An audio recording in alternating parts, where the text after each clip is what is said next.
நீலம் ப்ரொடக்ஷன்ஸ்ல வர எந்த படமும் சோட போகாத படமா இருக்கு, ஒரு மரியாதைக்குரிய படமா இருக்கு. அந்த வகையில தான் இந்த பாட்டில் ட்ரால அமைஞ்சிருக்கிறத நான் பார்க்குறேன். நான் ரஞ்சித்துக்கு என்னுடைய வாழ்த்துக்கள். இதே நீலம் ப்ரொடக்ஷன்ஸ் இந்த நான் சாகிற வரைக்கும் இந்த பெருமையோடு இருக்கணும் அப்படின்றது என்னுடைய ஆசை.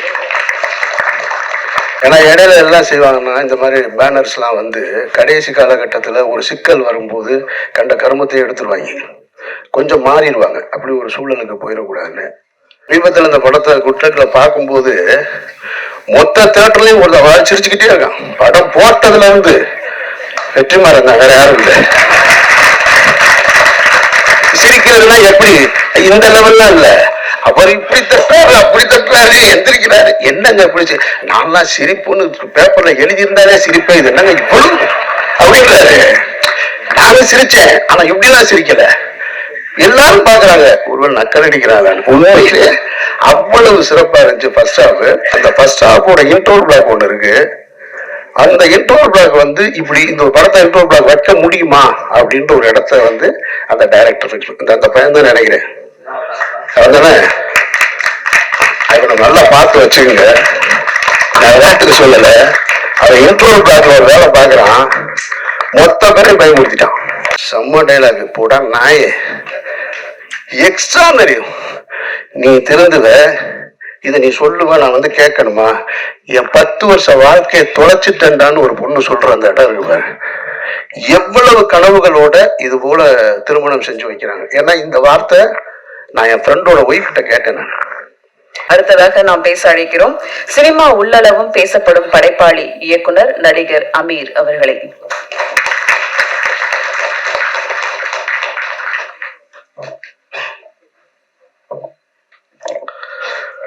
அரங்கத்தில் இருக்கும் அனைவருக்கும் இறைவன் புறத்திலிருந்து சாந்தியும் சமாதானம் உண்டாகட்டும். சினிமா தொடக்க காலகட்டத்தில் நடிகர்களுக்காக பார்க்கப்பட்ட சினிமா தான் இருந்தது. தியாகராஜ பாகவதர், சின்னப்பா தேவர், அப்புறம் எம்ஜிஆர், சிவாஜின்னு. அதற்கு பின்னால் கொஞ்ச காலம் கழிச்சு இயக்குநர்களுக்காக ஒரு சினிமா, இந்த இயக்குனர் பேரை பார்த்தாலே அந்த படம் நல்லா இருக்கும்ன்ற ஒரு நம்பிக்கையை ஏற்படுத்திக்கிட்டு இருந்தது. அது KS கோபாலகிருஷ்ணன் காலகட்டத்தில் வந்து அப்படியே மாறி அப்புறம் பாலச்சந்தர், பாரதிராஜா படம். அது ஹீரோ யாருன்னா பாரதிராஜா படம், பாலச்சந்தர் படம். இந்த காலகட்டத்தில் தயாரிப்பு நிறுவனங்களும் சில முக்கியமான ஒரு பங்கெடுப்பு செஞ்சது. அது வந்து சத்யஜோதி படம் நல்லா இருக்கும். சத்யா மூவிஸ் வேறையா இருக்கும், சத்யஜோதி. AVMனா அது ஒரு கமர்ஷியல் சினிமாவா இருக்கும், அந்த பிராண்டு வேற. ஆனா நல்ல படங்கள் வந்து இப்போ சத்யஜோதி இருக்கும், சூப்பர் குட் படம் அப்படின்னு. அது மாதிரி ஆஸ்கார் மூவிஸ்னு ஒரு கம்பெனி இருந்தது, பாஸ்கர்னு ஒரு டைரக்டர். அவர் படங்கள் தீர்ப்புகள் திருத்தப்படலாம், தண்டிக்கப்பட்ட நியாயங்கள், பௌர்ணமி அலைகள், சூளம், இதெல்லாம் பண்ணியிருந்தார் அவரு. அவர் வந்து ரஜினி சார் வச்சு பைரவி படம் கூட டைரக்ட் பண்ணார் அவரு. அந்த கம்பெனியோட பேர் பார்த்த உடனே படம் நல்லா இருக்கும்னு தோணும். அதற்கு பின்னால் இப்போ அந்த இடத்த நீலம் ப்ரொடக்ஷன்ஸ் பிடிச்சிருக்கு.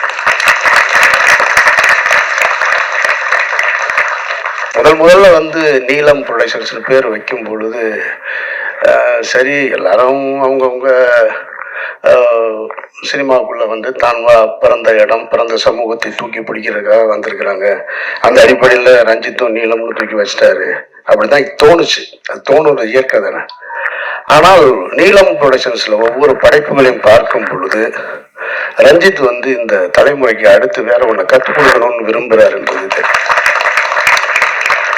அவர் நினைச்சிருந்தா வெறும் பெயரை ரஞ்சித் ப்ரொடக்ஷன்ஸ் கூட வச்சிருக்கான். ஆனா நீலம்னு வச்சுட்டு அதுல இருக்கிற படைப்புகளை வரிசையா பார்க்கும் பொழுது நீலம் ப்ரொடக்ஷன்ஸ்ல வர எந்த படமும் சோட போகாத படமா இருக்கு, ஒரு மரியாதைக்குரிய படமா இருக்கு. அந்த வகையில தான் இந்த பாட்டில் ட்ரால அமைஞ்சிருக்கிறத நான் பார்க்குறேன். நான் ரஞ்சித்துக்கு என்னுடைய வாழ்த்துக்கள்.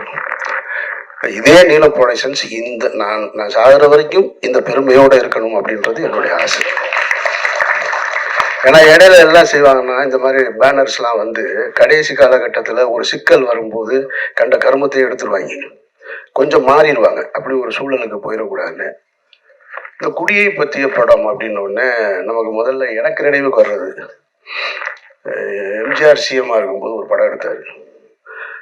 தேங்காய் சீனிவாசன் அவர்கள் ஹீரோவை நடிச்சு நான் குடித்து கொண்டே இருப்பேன் அப்படின்னு ஒரு படம். அது ஒரு பிரச்சார படம் மாதிரி பண்ணியிருந்தாங்க.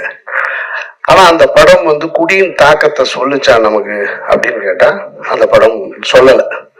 அப்படி ஒண்ணு அந்த படத்தை பார்த்துட்டு யாரும் திருந்தினானா அப்படின்னு கேட்டா எனக்கு தெரிஞ்சு திருந்துறதுக்கு வாய்ப்பு இல்லை. அந்த படமும் அப்படிதான் இருந்துச்சு.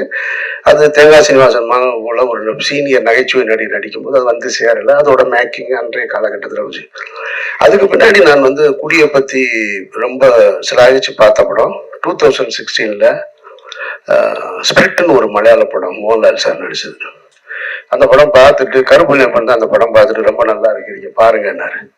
எனக்கு படம் பார்த்த உடனே இந்த படம் ரொம்ப பிடிச்சி போய் அந்த படத்தோட ரைட்ஸ் வாங்கிட்டு நான் போய் அந்த ரைட்ஸை வாங்கிட்டு ரீமேக் படம் பண்ற ஐடியாவே கிடையாது லைஃப்ல. எந்த கதையா இருந்தாலும் நல்லதோ கெட்டதோ குப்பை கதையோ நம்ம கதையிலே எடுத்துருவோன்னு சரி முதல் முறையாக இந்த ஸ்பிரிட்டை வந்து ரீமேக் பண்ணலான்னு சொல்லிட்டு அதை வாங்கி வச்சுக்கிட்டு ஒவ்வொரு ஹீரோவா அப்ரோச் பண்ணேன். எனக்கு தெரிஞ்ச எந்த ஹீரோ ஒத்துக்கல.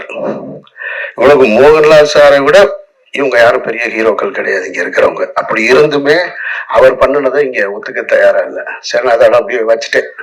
சரி அப்ப என்னைக்காவது நம்மளே நடிச்சுக்கிறோம் அந்த படத்தை அப்படின்னு முடிவு பண்ணிட்டு சரி இந்த பிரச்சனை எல்லாம் முடியும் போது அதுக்கப்புறம் ஸ்டார்ட் பண்ணுவோம். அப்படியே காலம் கடந்து போயிட்டே இருந்துச்சு. இதுக்கிடையில ஒரு 2-3 வருஷத்துக்கு முன்னாடி அதே மலையாளத்துல வெள்ளம்னு ஒரு படம் வந்து ஜெயசூர்யா நடிச்சது. ஒரு குடியோட கொடுமையை, ஒரு குடி நோயாளியை பத்தி.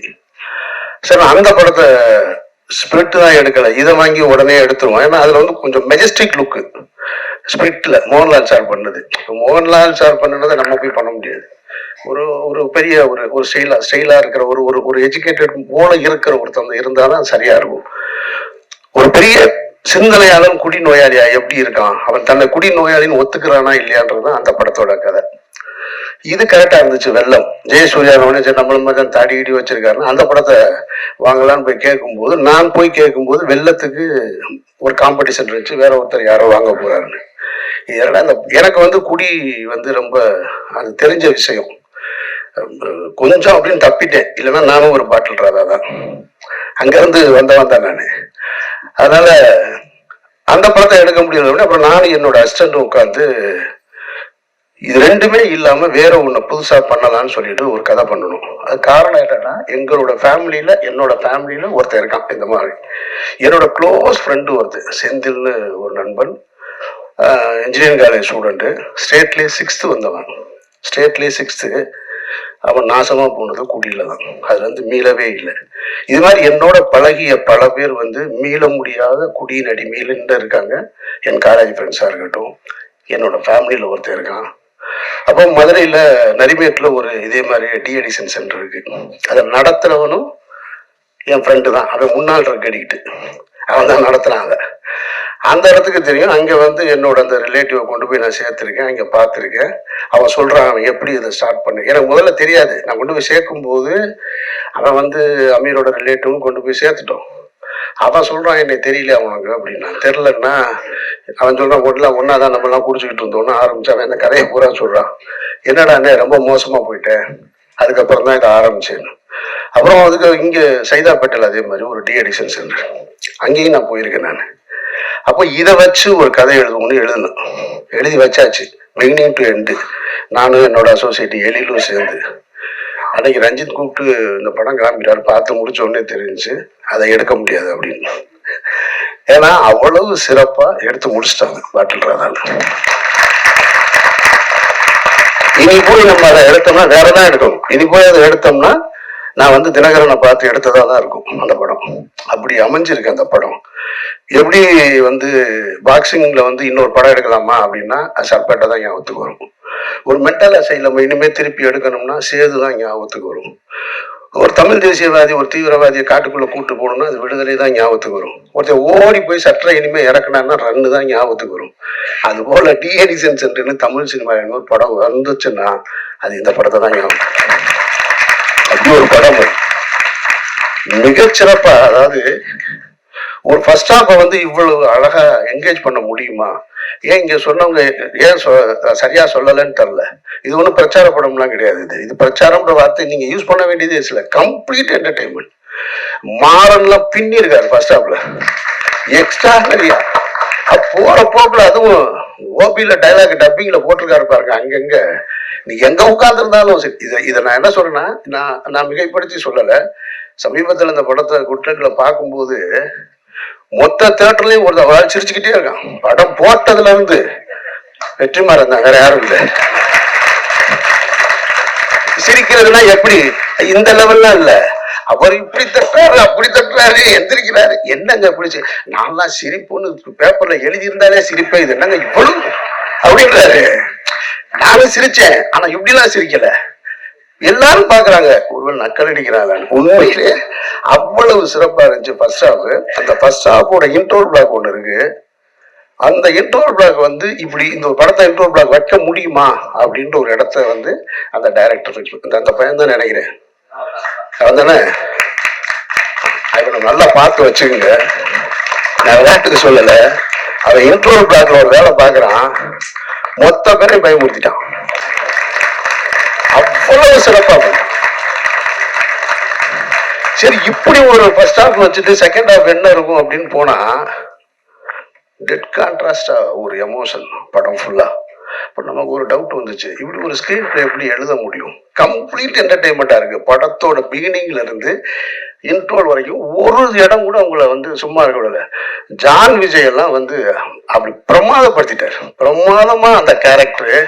இந்த ட்ரெய்லர்ல ஒரு ஷாட் வந்துச்சு இல்லையா, அதான் அவரோட இன்ட்ரோடக்ஷன் ஷாட்டு. அவ்வளவு அழகா, அவ்வளவு மெச்சூர்டா. நான் சொன்னேன் இல்லையா மதுரையில் என்னோட ஃப்ரெண்டுன்னு, அவன் கேரக்டர் தான் ஜான் விஜய் பண்ணிருக்காரு. இந்த செகண்ட் ஹாஃப் என்னடான்னா அது வேற ஒரு ஏரியால இருக்கு, கம்ப்ளீட் எமோஷன்ல இருக்கு. இப்ப லிங்கு சொன்னார் இல்லையா, அவன் போயிடக்கூடாதுன்னு. அந்த காட்சி இன்னொரு இடம். அதாவது புருஷன் எனக்கு காசு கொடுத்து அனுப்பிச்சிட்டு அந்த சஞ்சனா உட்காந்து சமைச்சுக்கிட்டு இருக்கிற ஒரு சீன் இருக்கு. அந்த சமைப்பாங்க, அந்த மீன் பொறிச்சிட்டு வச்சுட்டு பிள்ளைகளோட வந்துருவான் அப்படின்னு. இந்த வரலேன்ட்டு போனவங்க கூட 2 குடியானோட சைக்கிள்ல போவான் பாருங்க, அப்படியே போயிட்டு நான் வந்துடுறேன்னு. அதெல்லாம் நான் பார்த்துருக்கேன், நான் பார்த்துருக்கேன், வாழ்ந்துருக்கேன், எல்லாமே தெரியும். இந்த கேரக்டர் வந்து இப்போ குரு சோமசுந்தரத்தை தவிர தமிழ் சினிமாவில் இந்த கேரக்டர் நடிக்கிறதுக்கு நடிகனே இல்லை. நான் யாரையும் குறைத்து மதிப்பிட்டு சொல்லல, நீ படம் பார்த்துட்டு நீங்க முடிவுன்னு சொல்லுங்க. இவ்வளவு சிறப்பா ஒருத்தர் பண்ண முடியுமா? பண்ணியிருக்காங்க. சரி, அவங்க ஹீரோயின் சஞ்சனா, அவங்க வந்து முதல்ல நமக்கு ஹீரோயின் தான் வேற மனநிலையத்துல இருக்கு, அப்படி இருக்கணும். ஒண்ணு ஒரு கேரக்டரா சிம்பிளா ஒரு நடுத்தர குடும்பம், ஒரு மிடில் கிளாஸ், அவங்க தன்னுடைய கணவன் எப்படி இருக்கணும்னு ஆசைப்பட்டாங்க, ஆனா இருக்க முடியல, அவரோட வாழ்ந்துகிட்டு இருக்கிறது. ஒரு கட்டத்துல பிரிஞ்சுட்டு நான் அந்த சீனை ரொம்ப ரசிச்சேன். நான் இப்ப நம்ம எழுதினா கூட அதோட தைரியமா எழுதுவோமான்னு தெரியல. குரு சோமசுந்தரம் வந்து நான் திருந்திட்டேன் அப்படின்னு சொல்லி அவங்க வேற ஒரு லைஃபை தொடங்குறதுக்காக நின்றுட்டு இருப்பாங்க. அப்படி நடந்து வரும்போது அவனை பார்த்துட்டு, புருஷன் நிக்கிறான்னு பார்த்துட்டு அப்படி திரும்பி வருவாங்க. வந்த உடனே நான் திருந்திட்டேன், நம்ம உன் கூட வாழணும்னு ஆசைப்படுறேன், வீட்டுக்கு போகலாம் அப்படின்னு உடனே நம்ம என்ன செய்வோம், சரி வாங்க ஆகா கணவனே கண் கண்ட தெய்வம், கல்லானாலும் கணவன் புல்லானாலும் புருஷன். செம்ம டைலாக் போடா நாயே, எக்ஸ்ட்ரானரி. நீ திருந்துவ, இதை நீ சொல்லுவ, நான் வந்து கேட்கணுமா? என் 10 வருஷ வாழ்க்கையை தொலைச்சிட்டேன்டான்னு ஒரு பொண்ணு சொல்ற அந்த இடம் இருக்கு பாரு. எவ்வளவு கனவுகளோட இது போல திருமணம் செஞ்சு வைக்கிறாங்க. ஏன்னா இந்த வார்த்தை நான் என் ஃப்ரெண்டோட ஒய்ஃப்கிட்ட கேட்டேன். நான் இன்னைக்கு அந்த பொண்ணுங்க 2 பேருமே காலேஜ் படிக்கிறாங்க, ஒருத்தவங்க துபாய் போயிட்டாங்க. கல்யாணம் ஆன நாள்ல இருந்து ஒருத்தன் போராடி இருக்கான். ஒரு பொண்ணு போராடி அவனை மீட்டெடுக்கவே முடியல கடைசி வரைக்கும். எத்தனை டிஎடிஷன் சென்டர் கொண்டு போய் விட்டாலும் அங்கிருந்து ஒரு போன் போடுவான், அழுகுவான், நான் காலில் விழுகிறேன், என்னை மன்னிச்சிரு, நான் திருப்பி வந்துடுறேன்மா. வந்து ஒரு 10 நாள் தான் திருப்பி ஸ்டார்ட் பண்ணிடுவான். அது அப்படியே போய் அந்த மனைவி அந்த வார்த்தையை நான் வந்து அவங்க கிட்ட கேட்டேன். ரொம்ப சிறப்பா பண்ணியிருக்காங்க. அதுல அவங்க படம் பார்க்கலன்னு சொன்னாங்க. எண்டு படத்தோட எண்டு ஷாட் இருக்கு. செகண்ட் ஹாஃப்ல எமோஷன் தான். ஃபர்ஸ்ட் ஹாஃப் நீங்க பார்த்துட்டு அந்த மூடுக்கு பார்த்தீங்கன்னா செகண்ட் ஹாஃப் இருக்காது. அந்த எண்டுல கிளைமேக்ஸ்ல ஒரு சிங்கிள் ஷாட் ஒன்று பண்ணியிருக்காங்க அவங்க டைலாக் டெலிவரியோட, மிக பிரமாதமா இருக்கு. எல்லா ஆர்டிஸ்டுமே இதுல இவர் நல்லா நடிச்சிருக்காரு. மாறன் எல்லாம் நான் ரசிச்சுக்கிட்டே இருந்தேன். மாறன் பேசுற டைலாக் எல்லாமே குட்டி குட்டியா. ஜான் விஜய் எப்படி பார்த்துட்டு, ஜான் விஜய் நான் பெருசா ரசிச்சது இல்லை, ஷார்பேட்டா தவிர. அவர் நானும் ஒரு படம் நடிச்சிருக்கோம், அந்த படம் பாதியிலே நின்றுச்சு. ஆனா இந்த படத்துல இவ்வளவு பிரமாதமா அந்த ஸ்டேஷன்ல இருந்து வெளியில வரும்போது அவ்வளவு அழகா வாழ்ந்திருக்காரு.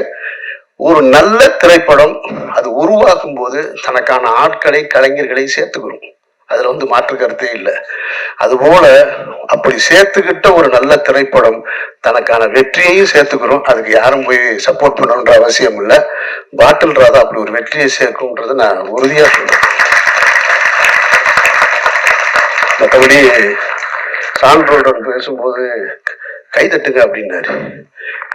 உங்க பேச்சுக்கு இங்க யாரும் கைதட்ட தயாரா இல்ல. உங்க பாட்டுக்கு தான் கைதட்டினாங்கல்ல எல்லாரும். அப்புறம் என்ன? இல்ல இல்ல, அதுதான் நீங்க கேட்காமலே வந்துருச்சு உங்களுக்கானது. சோ அதனால எல்லாரும் மிகச்சரியா பண்ணிருங்க. இந்த படம் பார்க்கும்போது ஒரு குடி ஒரு நோய் அப்படின்றத ஒருத்தர் உணரணும். இன்னைக்கு அந்த நோயின்னு உணராம பல பேர், இது சீனு ராமசாமி என்கிட்ட ஒரு முறை சொல்லியிருக்காரு. சார் அது ஒரு நோய் சார், அது குடி ஒரு நோய். அது நோயின்னு எவன் உணர்றானோ அவன் தான் சார் அதுல இருந்து வெளியில வர முடியும். நான் ஒரு முறை ஒரு ஆட்டோல போகும்போது ஒரு ஆட்டோ டிரைவர் இதை என்கிட்ட சொன்னான். சார் நான் ஒரு பெரிய குடி நோயாளி சார். இப்ப நான் வந்து அதுல இருந்து வந்துட்டு ரொம்ப கேவலமான, அது சொல்றாங்க, நான் ரொம்ப கேவலமானவன் சார், அவ்வளவு கேவலமான செயல்களை செஞ்சிருந்தேன் நானு. அப்புறம் நான் கொஞ்சம் கொஞ்சமா போய் அந்த கிளாஸுக்கு பேர் என்ன, ஏஏவா, ஏஏ, அந்த ஏஏ கிளாஸுக்கு போய் அவன் சொன்னான் என்கிட்ட, இப்ப நான் வந்து கிளாஸ் எடுக்கிறேன் சார். நான் போய் அந்த அந்த மானக்கேடான விஷயத்துல இருந்து ஒரு மனுஷன் எவ்வளவு அவமானப்பட முடியுமோ அந்த அவமானத்துல இருந்து மீண்டிருக்கேன்னு சொன்னா, அதுபோல இந்த படம் பார்க்கறவங்க மீளலும் அப்படின்ற ஒரு நம்பிக்கை இருக்கு. அதுக்கான படமா பாட்டில் ராதா அமைஞ்சிருக்கான்னா நான் மிகைப்படுத்தி சொல்லல, படம் சத்தியமா அமைஞ்சிருக்கு. வாழ்த்துக்கள் ரஞ்சித் தன் குழுவினருக்கு, இயக்குனருக்கு என்னுடைய நெஞ்சார்ந்த வாழ்த்துக்கள். நன்றி.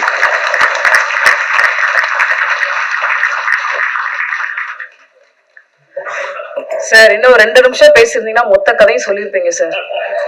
அந்த டைரக்டர் பின்னாடி நின்று பக்கு பக்குன்னு வாயில கை வைக்கிறார், இப்படிங்கிறாரு, அவருக்கு ஒரு வாட்டர் தண்ணி கொடுக்கணும். இப்போ அந்த மாதிரி ஒரு எனர்ஜி மொத்த கதையும் சொல்லிட்டீங்க அப்படின்ற மாதிரி ஒரு ஃபீல் பண்ணிட்டாரு சார். நன்றி.